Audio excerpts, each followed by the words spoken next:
forman las vías magno y parvocelular terminan en la capa 4 de la corteza de la cisura calcarina, en el óvulo occipital.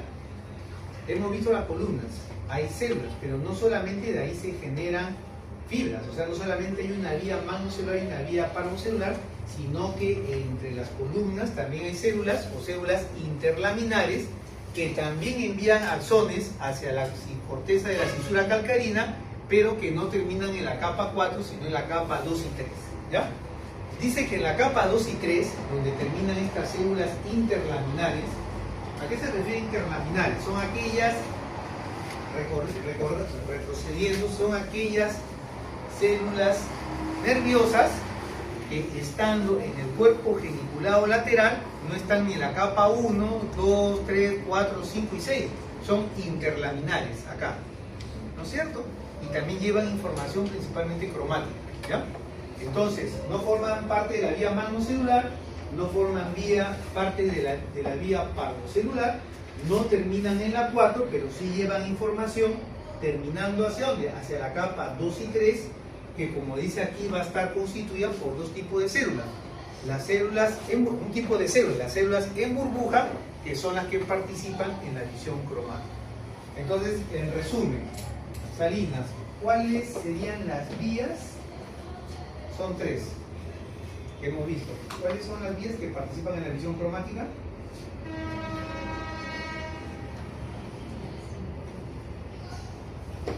La parvo y la interlaminar, ¿cierto? Parvo. ¿Saben qué es parvo? ¿No saben? ¿Qué es parvo? No pavo, parvo. En otros países, te vas a Argentina, Chile, parvularios. ¿Has escuchado de los parvularios? ¿No? ¿Alguien sabe qué es un parvulario? ¿No sabe?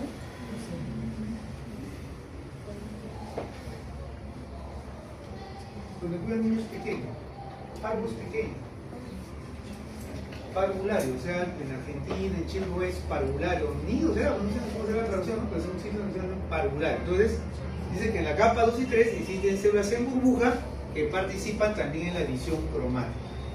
En las otras capas de la corteza visual, que no son la 4, la 2 y la 3, existen, estamos hablando ya de corteza, existen otro tipo de células que son las simples y complejas, que responden a barras o líneas de luz solo cuando tienen una orientación específica. Es decir, cuando la vía llega a la capa 4, ¿no es cierto? Generalmente lo que va a hacer la corteza es formar la imagen, o sea, la información transformada en líneas. Entonces, independientemente de la orientación de la línea, ¿sí? Las células que están en la corteza, en la capa 4, responden al estímulo. Independientemente, ¿no es cierto?, que la línea esté así, que la línea formada esté así o esté así. Sin embargo, dice que en la corteza visual, en la capa que no son la 2 y la 3, ¿sí?, estas células simples y complejas responden solamente a barras o líneas cuando tienen una orientación específica, ¿sí? Algunas responden cuando la línea es así nada más, otra cuando la línea es así, otra cuando la línea es así, ¿ya? La verdad, los mecanismos de formación de imágenes están siendo estudiados todavía, y lo que podemos decir en resumen, ¿no es cierto?, es que la corteza visual primaria separa la información cromática de las formas y movimientos, ¿sí? Eso principalmente en las capas, ¿no es cierto?, esa información se analiza en las células que responden solamente a determinada orientación de las líneas, ¿no? Combina información proveniente de ambos ojos y convierte el mundo visual en segmentos con líneas de distintas orientaciones. De una manera que todavía no se conoce bien, finalmente la información se reúne en los que se experimenta como una función visual consciente, ¿sí?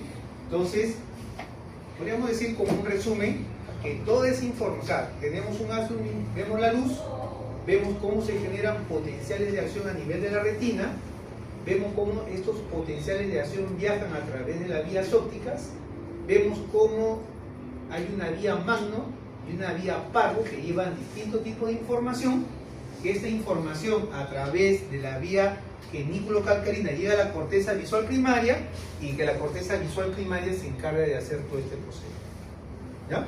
separar la información cromática de las formas y movimientos, combinar información de ambos ojos, convierte el mundo visual en segmentos con líneas. Y vemos, ¿no es cierto?, las que están en la capa 4 responden a cualquier forma de línea, pero las que no están en la capa 4, no están en la capa 2, no están en la capa 3, que vienen a ser las células simples y las complejas, solamente son las que responden a una determinada orientación, ¿ya?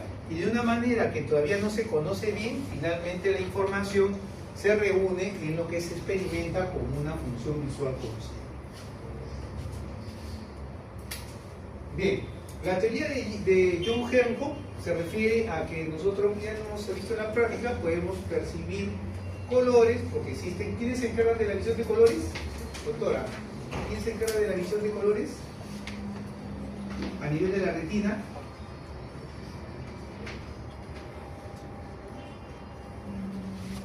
¿Quién se encarga de la visión de colores? ¿Ah? Los bastones. Los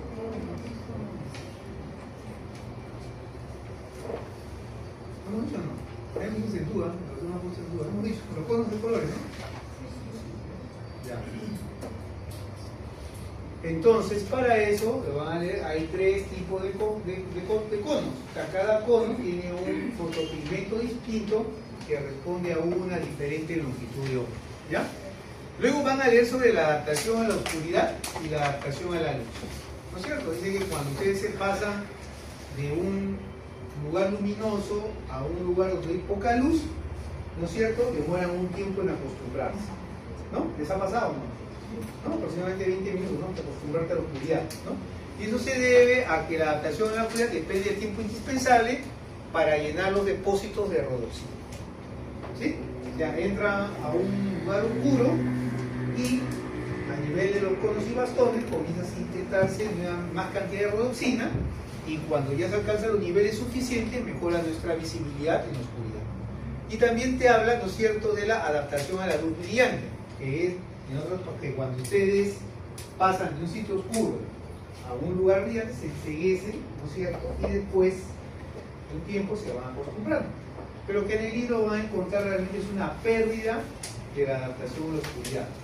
Se refiere a que cuando salen de un sitio oscuro a un sitio luminoso, la rodopsina es degradada rápidamente, ¿no? Pues eso baja la visión y ustedes recuperan cuando la rodopsina vuelve ya a estar en concentraciones fisiológicas. Distinto, ¿no? En uno, en la adaptación a la oscuridad, de lo fisiológico pasan a producir más rodopsina. En la adaptación a la luz, el primer choque la ha degradado y tienen que sintetizar nuevamente, y cuando alcanzan los valores normales es que se acostumbran a la luz, ¿ya? Luego hablamos de lo que les había dicho de la visión binocular, ¿no es cierto? Este viene a ser el campo visual. Entonces, el campo visual de cada ojo, en teoría, o sea, nuestro campo visual, como dice ahí, es binocular, vemos a través de los dos ojos, ¿no es cierto? Y debería ser redondo, pero va a estar limitado hacia la parte media por el tabique nasal y hacia arriba por la ojo, ¿no es cierto? Entonces ustedes más o menos ven así, con cada ojo. Y aquí están representados, ¿no es cierto?, cuál es la visión binocular. O sea, en líneas punteadas ustedes ven el campo visual, ¿cierto? O sea, el campo visual viene a ser la parte del medio externo que percibe cada ojo, ¿ya? Y en líneas punteadas le representan el ojo izquierdo, ¿sí? Este es el campo visual del ojo izquierdo, ¿sí? Y en líneas continuas le representan el campo visual del ojo derecho. Este es el campo visual del ojo derecho. Esta área en forma de corazón corresponde a la visión binocular, ¿no es cierto? Y para que haya una visión binocular, ¿no es cierto?, tiene que haber puntos correspondientes. Es decir, los haces luminosos deben incidir en los puntos correspondientes de cada ojo. Si no inciden los puntos correspondientes de cada ojo que está en la retina, a nivel de la corteza visual no pueden fusionar una sola imagen. Y entonces ocurre la diplopia, que viene a ser la visión doble. Los movimientos oculares, de sacudida, persecución visual, vestibulares, están destinados precisamente a que los haces luminosos siempre incidan en ambos puntos correspondientes. La visión monocular Prácticamente lo que se encarga es el tamaño relativo de objetos, el grado de inclinación con que se observa, y el paralaje de movimientos y la sombra. Pero la idea principal acá es esta, ¿no es cierto?, de la visión binocular, que para que la imagen pueda ser fusionada en una sola a nivel de la corteza visual, los haces luminosos deben incidir en ambos puntos correspondientes de la retina, y para eso es necesario, ¿no es cierto?, lo que vamos a hablar a continuación, de forma breve, que son los movimientos oculares. Y vamos a tener que de los movimientos oculares tenemos las sacudidas oculares, los movimientos de percusión visual, los movimientos vestibulares y los movimientos de convergencia. ¿No es cierto? Los movimientos, las sacudidas oculares es cuando tu atención pasa de un objeto a otro, ¿no? Ahí nada más, estás viendo el grano y después estás viendo la lapicera. Los movimientos chiquititos, esos son los movimientos, las sacudidas oculares, ¿no es cierto? Desviar nuestra atención hacia otro objeto de interés.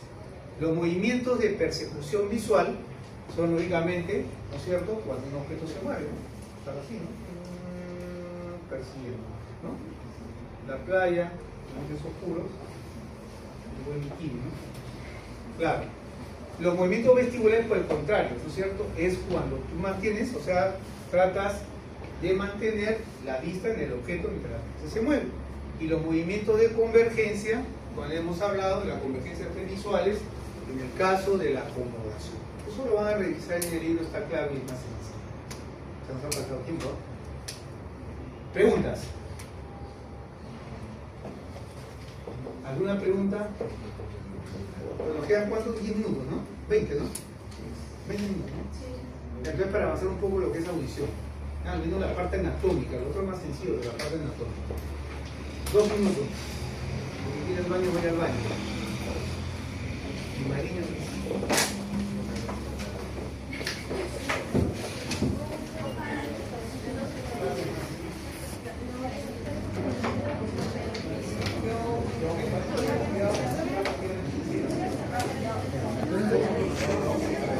la cabeza en el espacio, ¿cuál es? Los fisioterapeutas consideran la posición normal de la cabeza en el espacio.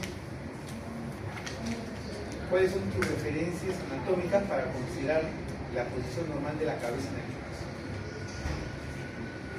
Es nariz vertical, boca horizontal con respecto al piso. Esa es la posición normal de la cabeza.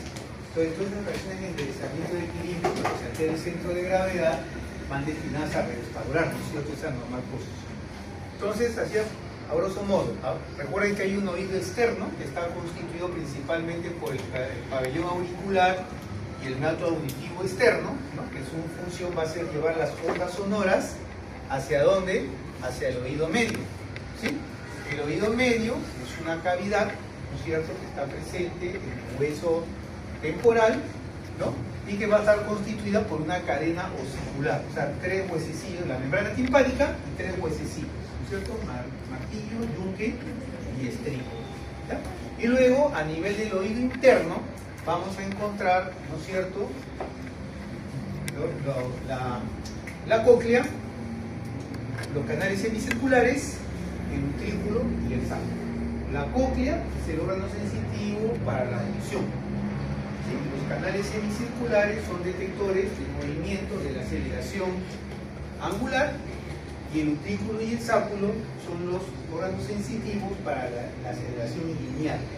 El sáculo de la aceleración lineal vertical, el utrículo horizontal. ¿Ya? Para recordar acá. Oído medio, tímpano, cadena en huesecillos, el estribo, que está en contacto con la membrana oval, ¿no es cierto? El oído interno, donde vamos a encontrar la cóclea, ¿no es cierto? Vamos a encontrar los canales semicirculares, el utrículo y el sáculo. El oído interno, como ustedes recordarán, va a estar constituido por el laberinto, ¿sí? Y el laberinto, ¿sí?, ahí está constituido por 2 partes. Hay un laberinto óseo y un laberinto membranoso. Es solamente una ampliación del anterior. Tenemos acá la membrana timpánica, tenemos la cadena osicular, tenemos, ¿no es cierto?, el martillo, el yunque y el estribo. Hay 2 músculos estriados, ¿ya? Es el tendón, el tendón del músculo del estribo y el tendón o tensor del tímpano, que cumple básicamente una función de protección, ¿sí? Y el estribo, como hemos visto, está en contacto con la ventana oval. No creo que vamos a llegar más.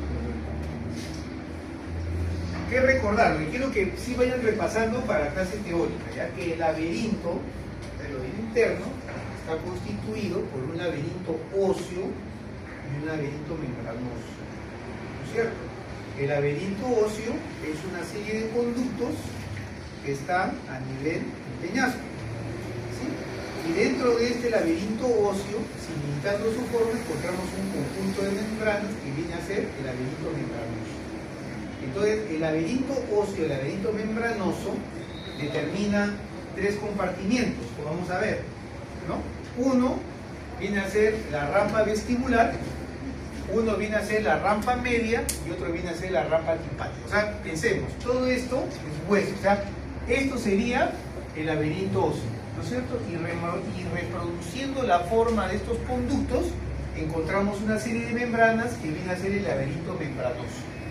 Y vamos a ver que hay una membrana de Reissner y hay una membrana basilar. Y estas membranas que están dentro del laberinto van a determinar una rampa vestibular, una rampa media y una rampa timpánica. Como dice acá, la rampa vestibular y la rampa timpánica están de color verde. ¿Por qué? Porque están llenadas de perilinfa, cuya composición es muy similar al plasma, ¿sí? Y tanto la rampa vestibular como la rampa timpánica en su parte anterior están comunicadas. ¿Por quién? Por el helicotremo, ¿ya? Mientras que la rampa media, ¿sí?, que está en otro color, contiene un líquido que se llama la endolinfa, que no se forma a partir del plasma, sino a partir de una estría vascular que está a este nivel, y que tiene una composición muy diferente a la perilinfa porque es rica en potasio, lo cual va a tener mucha importancia cuando vamos a ver más adelante, ¿no es cierto? Porque en la linfa tenga rico en potasio, nos va a explicar cómo el sonido, que es una energía mecánica, va a ser transformada en un potencial de acción por las células ciliadas, ¿ya? Lo de acá quiere decir, son los órganos sensitivos, ¿no? En resumen, a nivel del caracol o de la cóclea, ¿no es cierto?, encontramos los órganos de corte. ¿Ya? No está bien representado acá, lo voy a pasar acá, aquí. ¿Sí? Miren, lo que vamos a reproducir, hemos dicho, ¿no es cierto?, que encontramos los canales semicirculares, encontramos la cóclea, el utrículo y el saco, ¿ya? Y más o menos este esquema se reproduce en todos ellos. Van a estar constituidos por una rampa vestibular, por una rampa media, por una rampa timpánica, ¿ya? Sobre esta membrana basilar es donde se van a encontrar los órganos sensitivos, ¿ya? Que en el caso de la cóclea recibe el nombre de órganos de Corti, que en el caso de los canales semicirculares reciben el nombre de ampollas, y que en el caso del sáculo y el utrículo recibe el nombre de máculas. ¿Qué tienen en común?